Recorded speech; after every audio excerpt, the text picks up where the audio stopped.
السلام علیکم بیننده های ارجمند. در سیمای مستقل یکم برنامه نوبتی در صحبت صاحب دلان منظور شماست و در صحبت ما چون همیشگی استاد ارجمندی ما حاجی میرزا عبادالله کلانزاده امام خطیب مسجد جامع نور اسلامی شهر خجند. استاد خوش آمدید میگویم.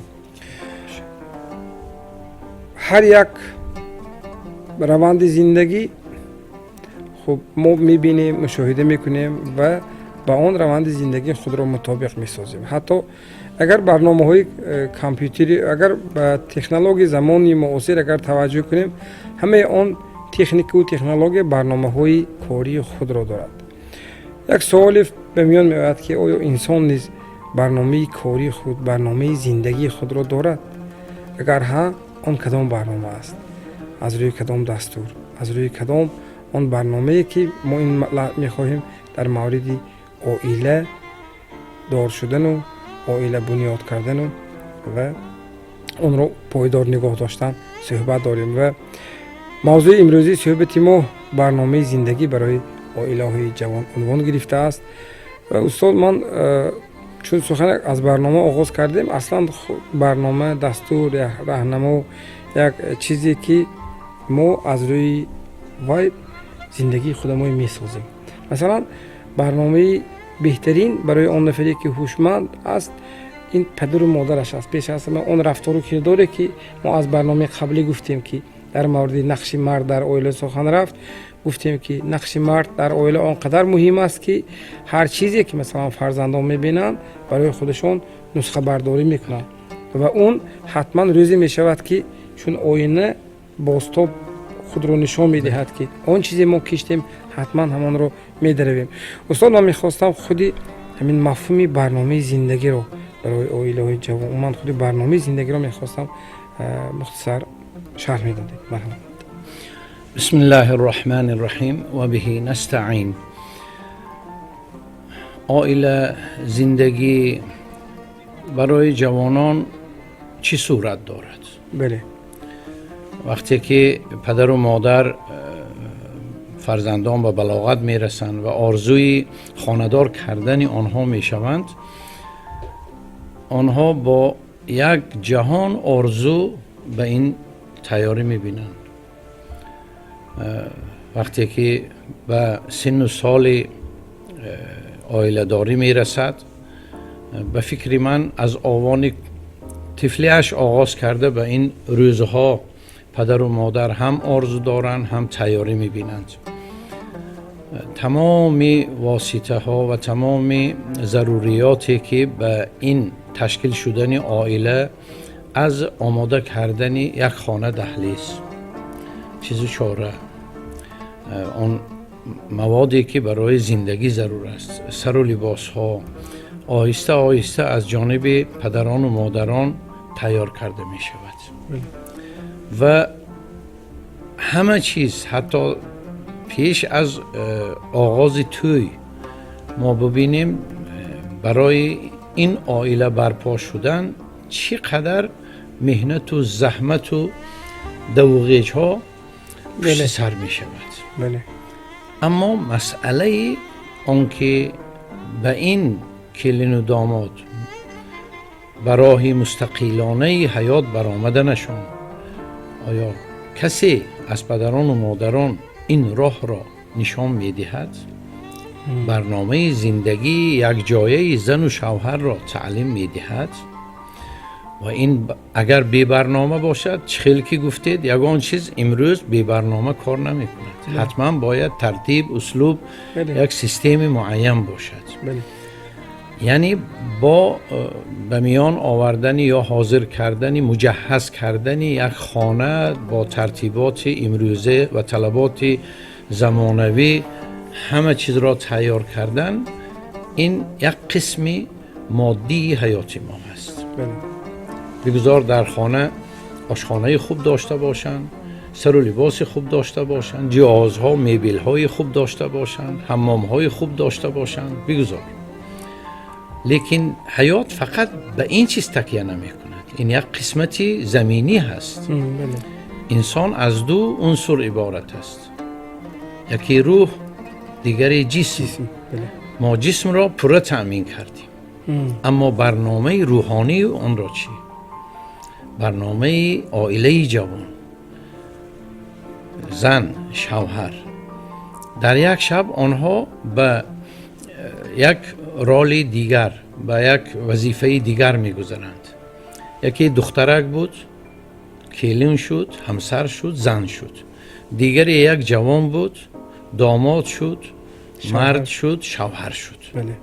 خب اینها آیا وظیفه های نوبتی در حیات خود میدانند یا نمیدانند؟ پس ما درباره همین برنامه عائله های جوان اگر درست باشد نامگذاری کنیم. بله. این برنامه را کی میدهد؟ کی میدهد؟ چگونه میدهد؟ بله. پس این مسئله جوهری، بله. محوری زندگی هست. به خاطر آنکه امروز ببینید همه عائله های جوان شرایطی بسیار خوبی زندگی دارند.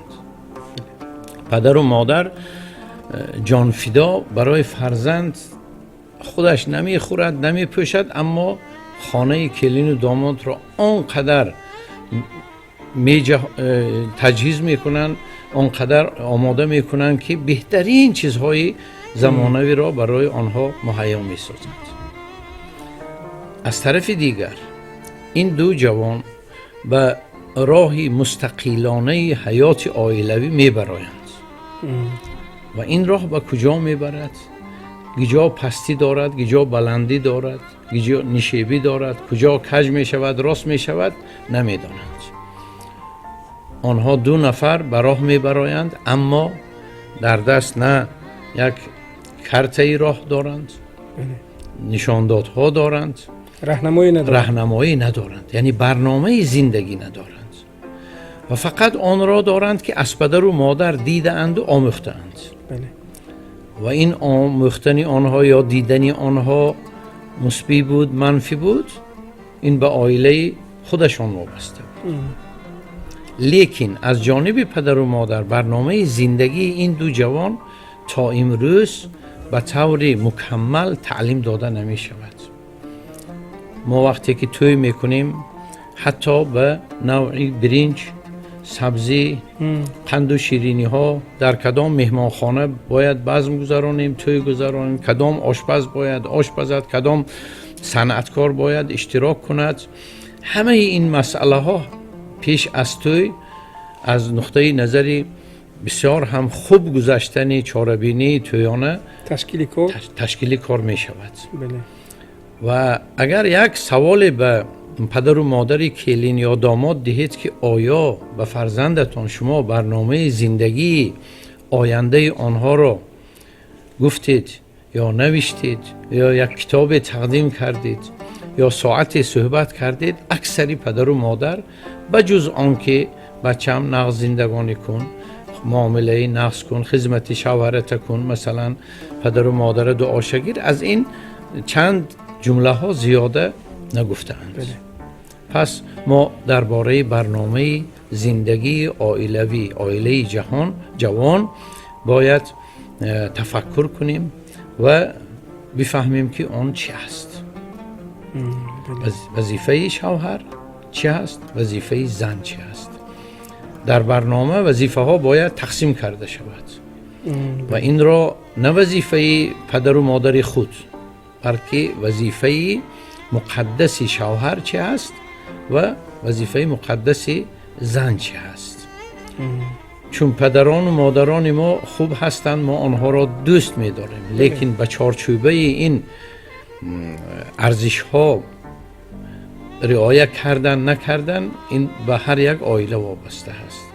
بنابر همین حتما امروز باید این برنامه زندگی را از جانب پدران و مادران پیش از ازدواج کردن تعلیم داده شود. بله استاد موقعا بسیار یک نکته خیلی مهم این درد جامعه امروزی ما هست که چون یک قصه که یک نفر جوان که سالهای زیاد در مکتب عالی خارجه در یک مکتب اروپا تحصیل دیده است و آمده است میخواهد خانه‌دار شود و والدانش میگوید که اینقدر ما رو ضیق میکند، عروس انتخاب میکنند. بله. چون با جوان هم صحبت شدم میگه میدانید برای من اون نفری لازم است که مرا فهمیده تواند و من او را فهمیده توانم. مثلا اگر فهمیش های ما خیلی فاصله اش دراز باشد وی من وی درست درک کردن نمیتوانم، شاید من زندگی کردن نتوانم.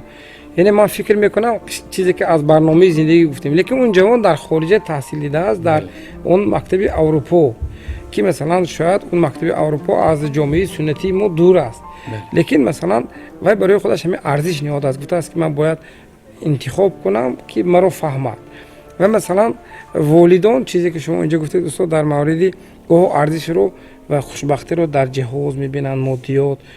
واقعا برنامه توی رو تهیه میکنیم، برنامه زندگی از برنامه زندگی کمتر فکر میکنیم و اون رقم هایی که واقعا همیشگی وقتی اون صدا میدهد شما رقم های عمری جداشوی اویله ها، پس اون هر یک رقم جدا شده تقدیر انسان میستد. اگر اون اویله کودک داشته باشد تقدیر تلخ کودکایی و چی میگوید زنده جدا میستد که بسیار درد و تلخ است، دردآور است. استاد من میخواستم نظر شما رو در همین مورد که مثلا من میخواستم نظر شما رو پرسیده باشم که چون کمبودی برنامه زندگی سبب میشود گویم آغاز و زینه های دیگر میره تا فروپاشی عائله.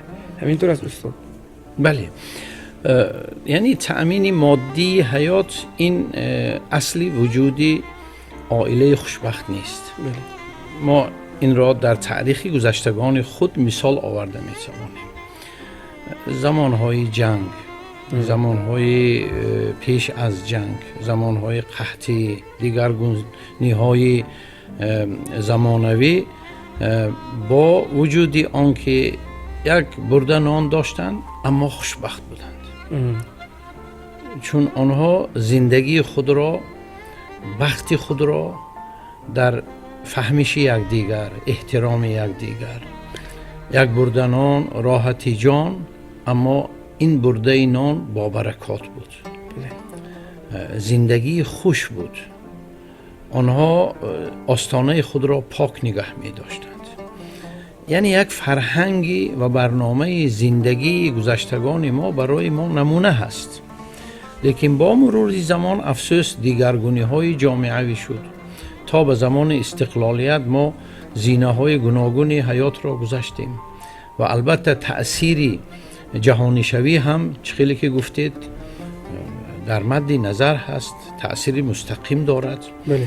و فرهنگ ملی اگر حمایه کرده نشود، فهمیده نشود، درک کرده نشود، از جانب کلانسالان فهمانیده نشود، آنگاه جوانان میگردند به فرهنگ بیگانه پرستی، چی در ظاهر و چی در باطن، چی در لباس، چی در برنامه زندگی عملی آنها. بنابر همین وقتی که در خارج میبیند فکر میکند که فرهنگ آنها بهتر است، اما فرهنگ ملی ما بهترین فرهنگ است. بله. چون مناسبتی برنامه زندگی عائله بین زن و شوهر در اساس چارچوبه پاکی و حلالی، جفتی حلال گذاشته شده است. یعنی اساس عائله اهل ایمان مردم ما این حلال و پاکیزگی هست. خیانت در عائله نیست. احترام از نقطه نظری تعلیمات شریعت در موضوعهای گذشته گفتیم. بله. که مرد وظیفه های خود را دارد و زن وظیفه های خود را دارد و اگر این دو نفر در این زندگی خود یک راهنما، هدایت و تعلیم و تربیت خوب داشته باشند، در زمان امروزه با تمام این نعمت‌های بزرگی که استقلالیت به ما داده است و جوانها از آنها بهره‌مند هستند، یک زندگی جنتی باید باشد. اما افسوس همه چیز هست، تنجی، امانی، استقلالیت، فراوانی، خانه و جای، چیز و چاره، سر و لباس، همه چیز هست، اما همدیگر فهمی نیست، مراسا نیست. به خاطر آنکه برنامه زندگی آنها پیش از آغاز هم جایه هم یعنی زندگی یک جایشان نبود. بله. آنها چی فکر میکردن که وقتی که شوهر میبرایند ممکن یگان فیلم های غرب یا ترکیه یا هندوستان را دیده یک چهره آبرزی آنها را به خود تصور کرده باشند که زندگی باید این خیل باشد. زندگی بلهوسانه گویا. بلهوسانه. یا مرد یک به خود کیناهای غرب را دیده است یا یک کتاب‌های خوانده است که او می‌خواهد که همون خیل زندگی کند. ما تاجیک هستیم، اهل ایمان هستیم. در ما و خوشبختی ما آن هست که ما برنامه زندگی را داریم. فقط از آن باید آگاه باشیم. بغیر از برنامه زندگی پدر و مادر که ما آن را در طول زندگی آمان دیده آمده ایم، باز چیزهای زیادی بوده است که با شرافت استقلالیت به ما دسترس شد. قرآن به زبان تاجیکی ترجمه هست. حدیث های پیغمبر محمد صلی الله علیه و سلم به زبان تاجیک. کتاب های معتبر امام غزالی که یکی از روانشناسان تاریخی مردم ما فارس تاجیک هستند، آنها همه این نقطه ها را بیان کردند. و فقط مردم باید در این جهت کار کنند که به خاطر آنکه عائله ها تیز پاش نخورند، آنها به نیت و آرزوی پدر و مادر که دعا میکردند در آش نهار آش نکاح همه وقت دعا میکنند قوش پیر شوند، دانه با برکات شوند، با یک روی پزند، صاحب فرزندان صالح و سالم باشند. ببینید چقدر دعاها. اما افسوس برنامه زندگی که نیست، این مسئله در نصف راه برهم میخورد، عائله پاش میخورد. این فاجعه هست. این فاجعه برای ملت ما هست و باید پیشگیری کنیم. و البته برنامه زندگی جوانان را چی در عائله اول و در مکتب و در دانشگاه و دانشکده ها حتما باید از جانب پدر و مادر، استادان، قسم باشد هم کم باشد هم، چی در درس های گوییم فیزیک، شیمی، یک جزئی همین برنامه باید از تجربه بای استادان و معلمان داده شود. تشکر استاد. از مضمون سخن شما برمیاد که واقعا برنامه زندگی این در پایه تعلیم گرفتن، یعنی خواندن، از میراث نیاگان بهره برداشتن. استاد یک چیز مشاهده میکنید، مثلا عادتا ما در زادروز همدیگر یکون چیز تحفه میبریم از مادیات، چیزی که مثلا گرفتیم، فرض کنیم یکون چیزی زیبا، یکون مصوری زیبا، یکون چیزی که از دیدن وای اون دوستیم و اون صاحب جشن خرسند می شود. لیکن من کم مشاهده میکنم نفرانی که با همدیگر در زادروزشون کتابی پر ارزش تحفه کنن. استاد سخن درباره کتاب میرود، درباره خواندن میرود استاد، که یعنی من فکر میکنم علت اساسی در نخواندن است، در گویی معرفتی پست است. چون معرفت پست شد ارزش دیگر توپ میخورد، یعنی ارزش بیشتر به مادیات. چیزی که گفتیم از برنامه‌های قبلی، مثلا جایی که مثلا ما نمیفهمیم که چگونه غذا خوریم، به غذا بیشتر توجه میکنیم چون وای از خوردن وای تنی ما راحت میکند. استاد نقش والدان، چون سخن از تعلیم گفتیم، یعنی تعلیم دهنده اگر والدان کتاب خوانده باشند، بهره‌ور باشند از میراث نیاگان، همیشه که مثلا گفته برنامه زندگی فرزندان خودشان رو از روی خوانده و تجربه های از والدانشان گرفته تهیه میکنند. یعنی برنامه زندگی این همون شبیه توی دو کتاب تحفه نمیکند، یعنی این برنامه زندگی که استاد دراز مدت است که مثلا فاصله 18 سالی که دختر کلان یا پسر کلان شد تهیه میشود. انا همین نقش والدان رو من میخواستم از شما پرسم که چون وقتی عادتا پاشخوری اویلا، چون جوانان تجربه زندگی برنامه زندگی ندارند، وقتی یک مشکلی رو عمده بازگو میکنند، والدان همیشه جلوی مناسبت رو به دست میگیرند، اون طرف است اون طرف کاری من.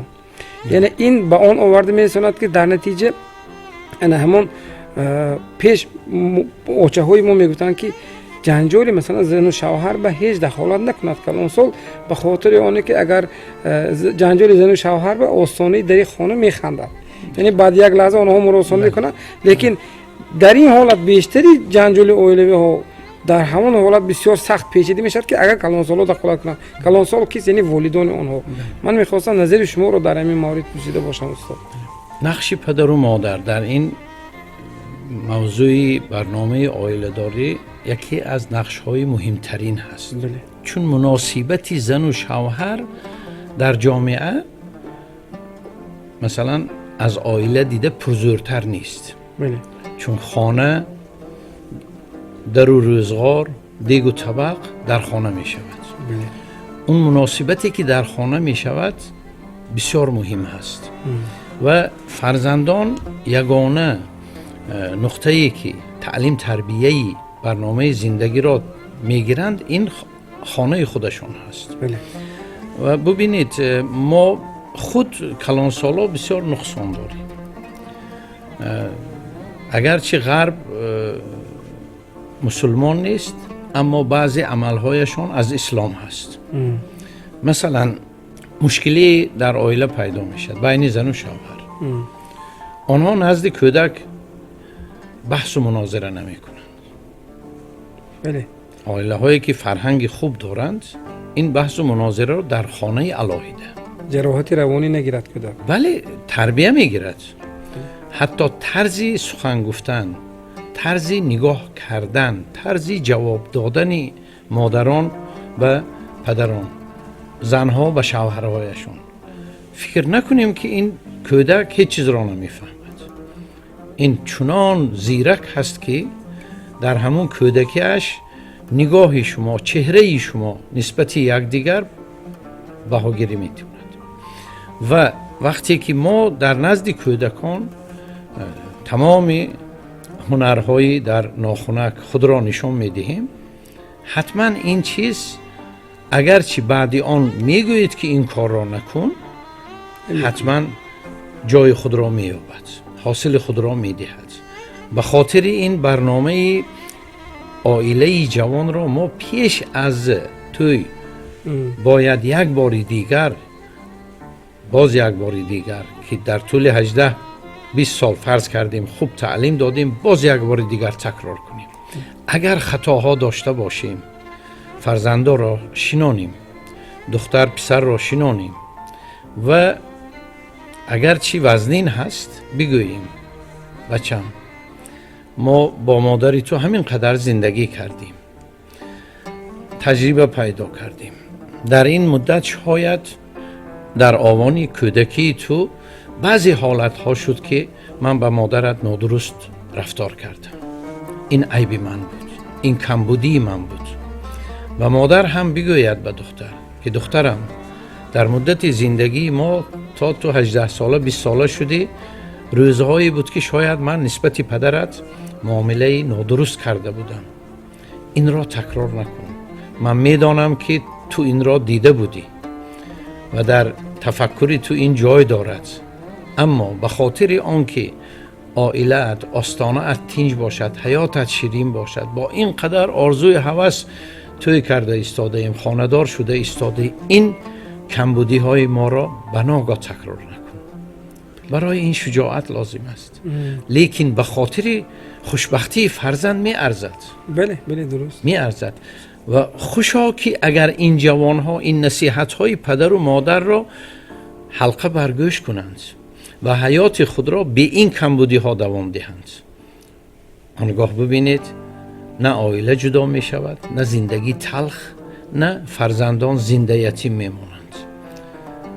همین قدر بنابر همین پدر و مادر در برابر آماده کردن قسمت مادی حیات فرزند و توی و سر و خرسندی باید به برنامه زندگی عائله جوان توجه علاهیده دهند و فرصت پیدا کنند که اگرچه گاه وزنین باشد، تلخ باشد، از نقصانهای خودمون، کمبودی‌های زندگی خودمون که افسوس فرزندان آنها را دیده مانده بودند یا گاه حاضر هم می‌بینند، از این چیز باید با طور کشاد دلسوزانه به فرزند گفته داده شود که این کمبودی های ما بود و شما نباید این را تکرار کنید. چنان گوییم، چنان دلسوزانه گوییم که فرزندان قبول کنند، دانند که در این معامله ها همان یک ریشه بدبختی جایگیر شده است که حیات ویران می شود، عائله ویران می شود و می ارزد. چون ما می خواهیم که فرزندانمان کوشپیر شوند تا به آخر همسر و زندگی عائله فرزنددار شوند. کدام پدر و مادر می خواهد که بعد 1 سال 2 سال توی فرزندش جداگی به میان آید؟ و به این چیز اگر ما امروز توجه خاصه کنیم، خداوند یارمون می شود.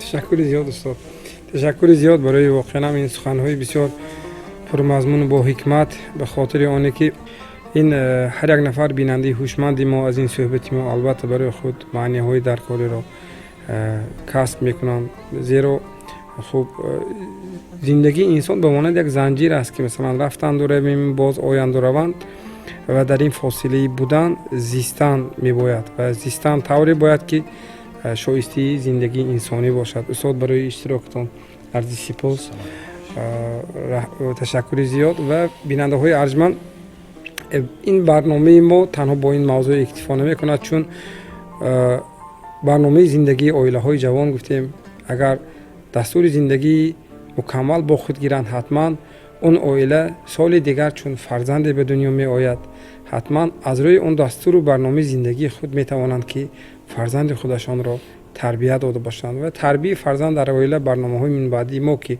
اونجا نیز استاد بازم سخنهای پرحکمت خود را برای ما و شما ارزانی می دارند و اینجا فرصتی برنامه ما به پایان می رسد. تا برنامه نوبتی خانه آباد و سربلند و کامیاب باشید.